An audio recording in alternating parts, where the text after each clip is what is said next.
the founder of the Greater Good Initiative, is here to tell us all about it. Welcome, Eric. Well, it's great to be here. Great Thanks to for have having you. me. So speaking of great, tell us about the work you do through the Greater Good Initiative.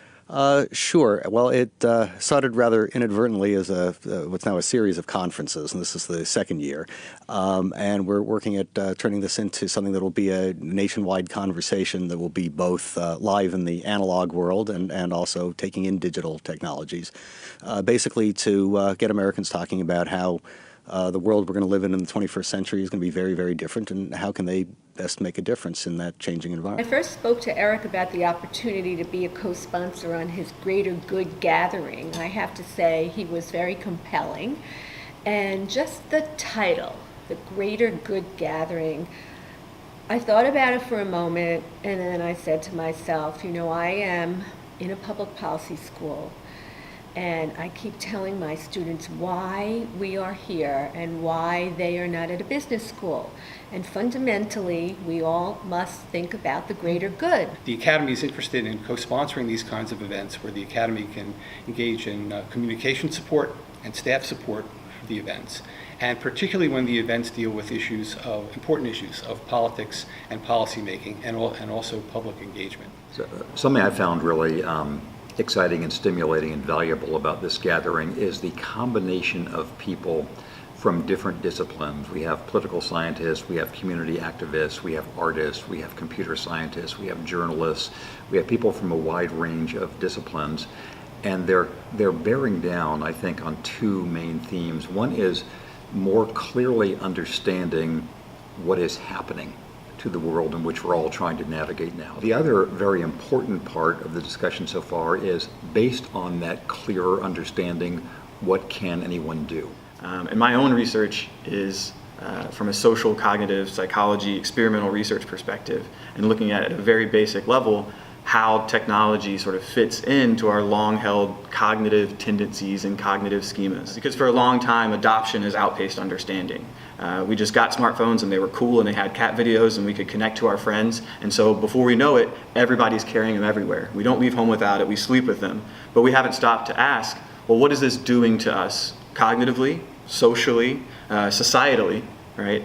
And now we're actually asking those questions. I really focus on the experiences of African American, Black, and Latino youth, often living in urban spaces or under-resourced communities, and their experiences with social media and technology, how they navigate it, how they use the spaces to create wonderful content, but how they're often invisible in the monetization of the popular things that they make. When we look at tech and we look at Silicon Valley, we can't really have a conversation about the industry's impact on our society without talking about how that industry grew, what its demographics look like, and why it matters that tech spaces remain stubbornly not inclusive.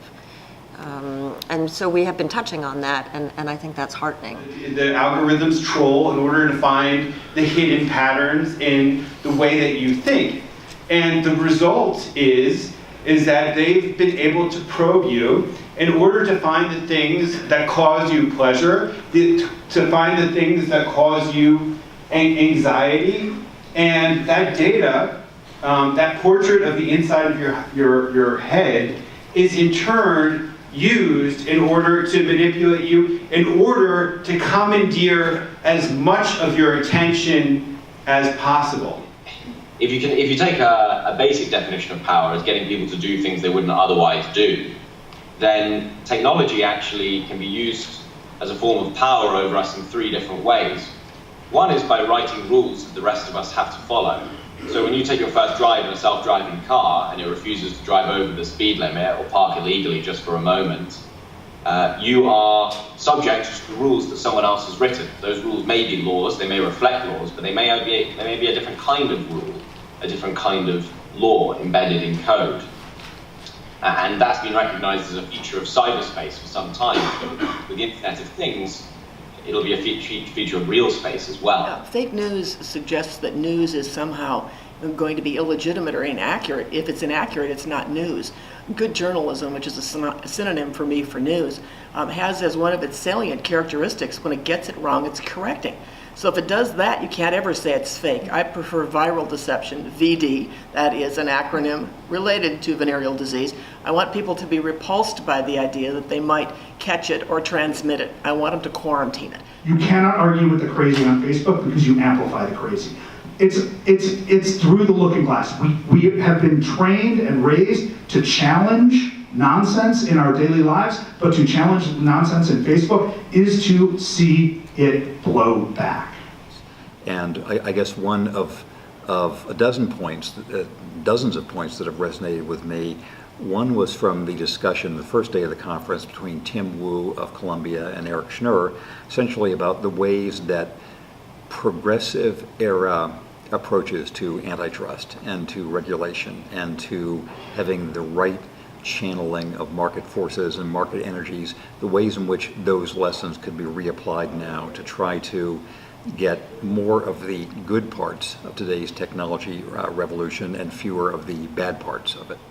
But today, I was here at the Greater Good Conference as the moderator of the panel on social entrepreneurship, which was the most uplifting panel of the day by far. Politics is terrible.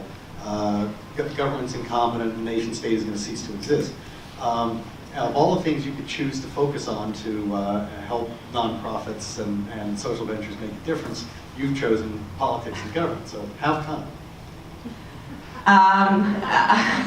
Gosh, after spending the day here, I wonder. Really, look,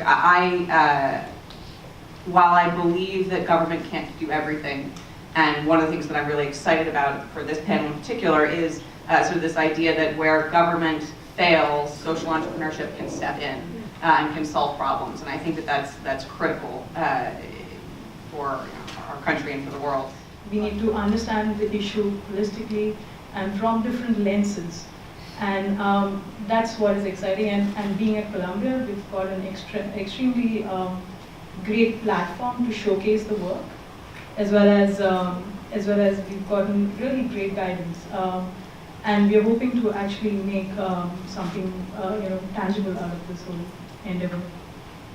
And when I talk to small businesses in Kenya and across Africa, you see the hope, you see the dreams. It makes me very excited, being an African myself, to move back to the continent and know that we have the ability to move our continent forward. We have the ability to solve our problems, and we don't need to be seen as people who constantly want to have handouts. So if you are a nonprofit, if you're a multilateral organization, I challenge you to go to the continent, meet with the local people, ask them what they want, and use their ideas and their philosophy to implement anything you want to bring. What keeps me up at night is the fact that I know that these issues are solvable, that they're tractable, that they have solutions. And I think it's the prerogative of the older generations to say, like, oh, the world is going to shit. But then it's the challenge of the younger generations to prove them wrong, which I'm very happy that my panelists here are like so committed to righting those wrongs. I have so much more hope for the future coming out of that panel, really, than I did walking into it, that's for sure. And I think that what I've seen with the young people is that they have a high proficiency in social media. They know how to use it, they know how it works, and they know how to reach people. But they also know that that's not the end of it. They know they have to do the work on the ground. They have to do the grassroots organizing. They have to go into these communities, knock on doors, and really make the change happen. And I think that the energy that's here is not going away anytime soon, and that's what makes us different. I think we went a long way in obviously not solving every problem on the earth, but helping us think about what solutions can look like and motivating people to think and understand and invest in the kinds of technology that will ultimately benefit broad populations. There's lots of good that can come from the world that we live in today, from our ability to use data and technology, and I'm just really excited to see where we go from here. So thank you. This isn't the end of a conference, this is the start of a conversation. Let's keep it going. Thank all the students for being here.